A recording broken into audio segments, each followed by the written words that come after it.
vendredi de la Toussaint, enfin des vacances de la Toussaint. J'arrive dans le Lot-et-Garonne parce que mes parents ils habitent le Lot-et-Garonne.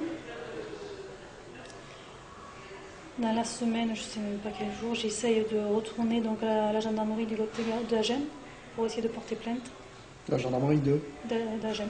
d'Agen, oui, ok. Le gendarme entend ce que je dis et s'inquiète.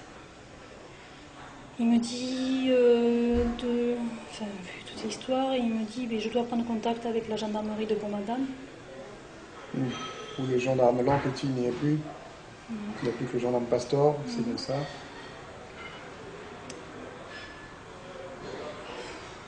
Alors qu'il était prêt à prendre ma plainte, il ne prend pas votre plainte. Il dit qu'il faut qu'il prenne contact avec... D'accord. Donc il appelle Bourg-Madame. Et après avoir parlé 5 minutes peut-être 10, avec la gendarmerie de Bourg-Madame, il me dit que si je devais porter plainte, c'était à mon domicile conjugal, donc au lieu de mon domicile conjugal, qu'il ne pouvait pas prendre ma plainte, qu'il fallait que je la fasse à Bourg-Madame. C'est nouveau ça. Je ne savais pas que c'était nouveau. Donc je repars encore une fois. Les vacances se finissent, mon père, parce que c'est mes parents qui m'avaient amené jusqu'au Lot-et-Garonne, mon père me ramène donc à mon domicile conjugal pour que les enfants reprennent l'école. Problème au domicile conjugal, il y a le père qui est là. Le père est donc revenu.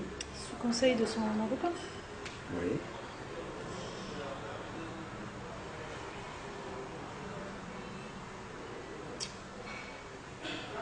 Donc, obligé de cohabiter avec lui.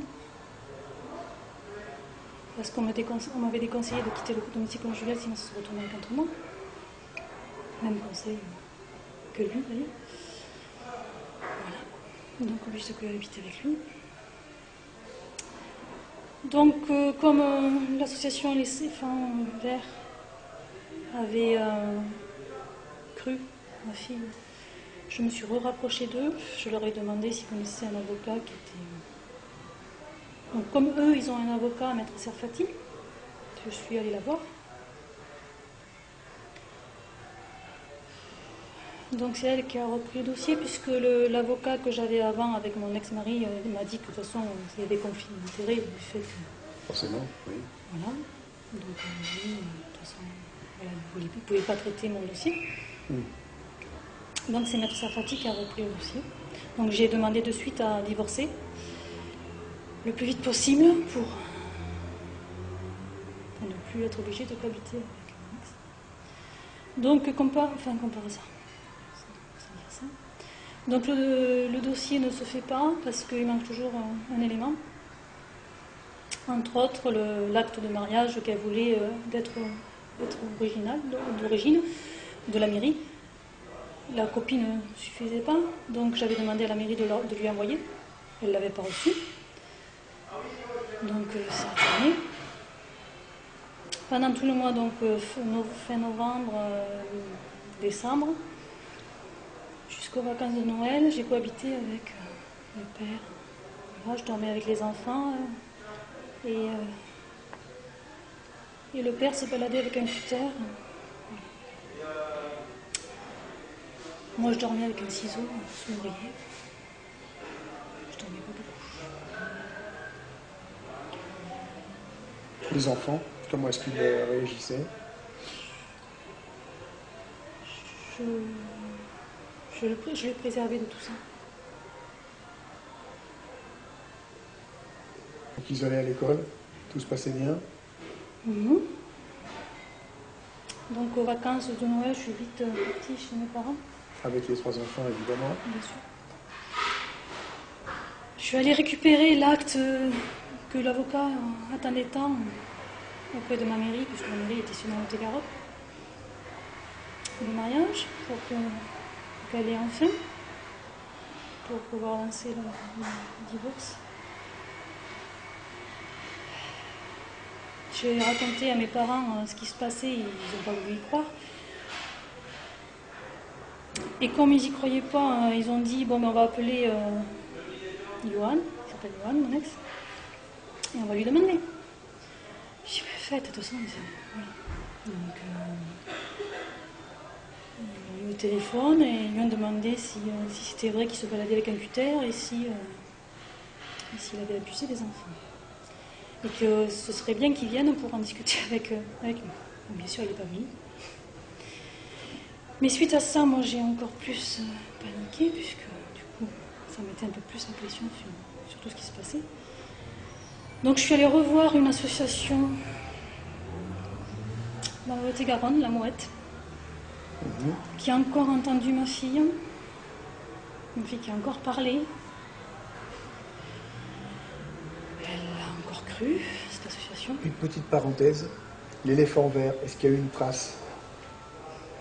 Ils ont entendu l'enfant? Oui. Et ils ont confirmé, Ils ont juste fait un courrier comme quoi il avait entendu, c'est tout. Ah. Et sur le courrier, il n'y a rien qui apparaît? Juste qu'il l'avait bien entendu. Ok. Ouais, ils sont pas mouillés. Ok. Donc la mouette. Comment ça se passe avec la mouette? Donc la mouette fait de suite un signalement dans le 47 auprès du substitut du ministre, je sais plus, auprès du tribunal et Oui. voilà, de suite. Suite à ça, moi comme je m'étais du coup installée dans notre ancienne maison, parce que Notre ancienne maison. En 2006, on habitait donc une maison dans le Lot-et-Garonne. Oui. Elle n'était toujours pas vendue. D'accord. Donc je me suis réinstallée avec les enfants dans cette maison et j'ai remis les enfants à l'école où ils étaient avant d'ailleurs. Ok. Voilà. Donc vu que j'habitais là et qu'on m'avait dit que de toute façon je pouvais porter plainte que à l'endroit où j'habitais, je suis donc allée voir le gendarme de là où j'habitais, donc c'était le gendarme, du village à côté, puisque c'est de Pendagenet, pour porter plainte contre le père. Donc il a pris ma plainte cette fois. Voilà. Alors là, vous changez de juridiction. Vous n'êtes plus à Perpignan. Je suis dans le 47. 47, pour ceux qui ne sont pas forts en géographie. Lot-et-Garonne. Oui, mais je veux dire la ville principale. Agen. Ça dépend d'Agen. Ça dépend d'Agen. Oui, vous avez simplement fait une nouvelle plainte là Qui concerne le père. Oui. Peut-être le 2 janvier, oui, peut-être.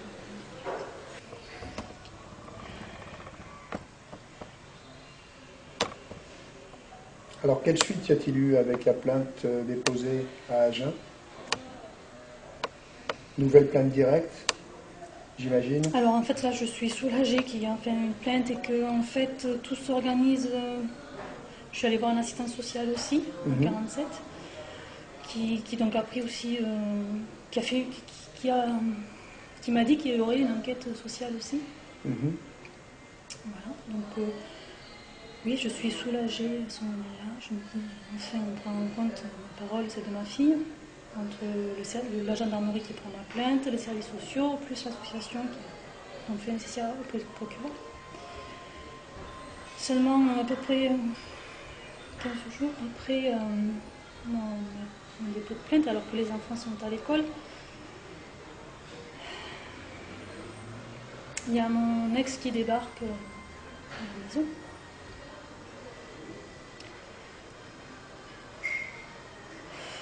Votre ex qui est encore votre mari à ce moment-là? Oui. Qui me dit qu'il va chercher les enfants à l'école, donc vite je sors de la maison, enfin on est parti chercher entre guillemets les enfants à l'école. Je le suis en voiture jusqu'à l'école. En fait il va pas, parce que je le suis, il va pas à l'école, il s'arrête derrière la mairie, il y a une place. Il s'arrête devant enfin voilà, moi je m'arrête aussi dans ce parking, et puis j'appelle moi avec mon portable le gendarme auprès de qui j'avais fait plainte pour lui dire qu'il était là. Et donc voilà. Le temps que les gendarmes arrivent, il y a donc mon ex qui me qui me fait voir un document comme quoi il venait de toute façon récupérer les enfants, que j'aurais pas le choix. Un document qui émanait de qui, de quoi? Du JAF de Perpignan. Donc Que disait ce document? Donc le gendarme qui est arrivé, donc sur les lieux où on était, nous fait aller, il regarde le document justement, parce qu'il ne voulait pas me le donner, le document, mon ex. Donc le gendarme regarde le document. Il me dit, il nous dit d'aller au poste.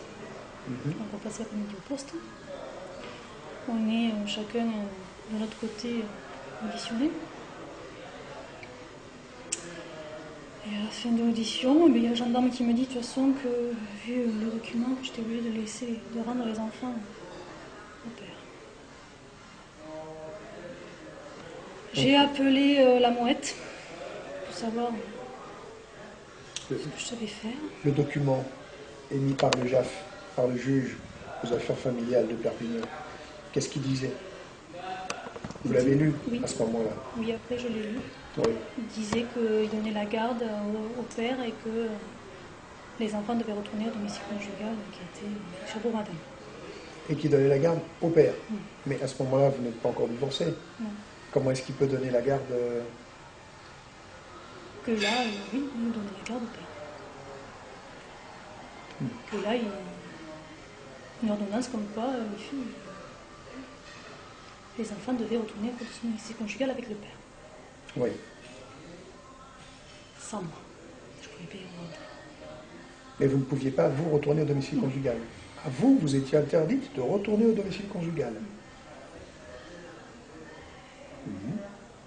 Pas mal. Vous avez gardé une copie de ce document? Je dois Oui.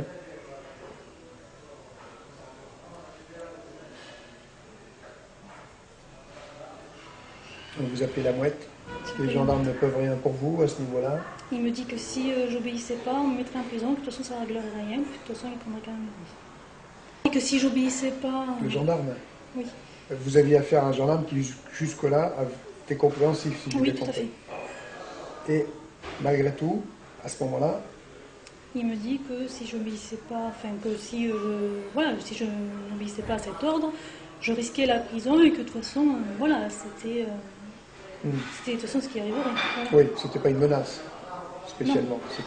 C'était, vu le document, Oui. quoi qu'il arrive, on récupérait les enfants. Ok. De suite. Voilà. Donc j'appelle la mouette.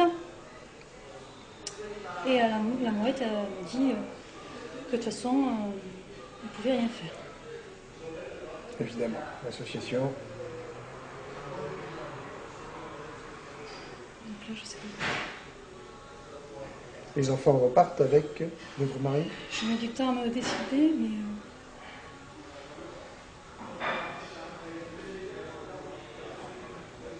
C'était en janvier 2008? Oui, alors, Le 14. vous sortez de la brigade de gendarmerie, c'est ça? Vous appelez la mouette? Non, j'étais dans la gendarmerie. Dans la gendarmerie. Quand j'ai appelé la mouette. Et quand vous sortez avec celui qui est votre mari à ce moment-là, de la brigade de gendarmerie, il repart avec les enfants? Les enfants sont chez des amis, Oui. parce que l'école était finie. Donc ce sont des amis qui ont récupéré les enfants. Des amis à vous qui ont récupéré les enfants? Des voisins.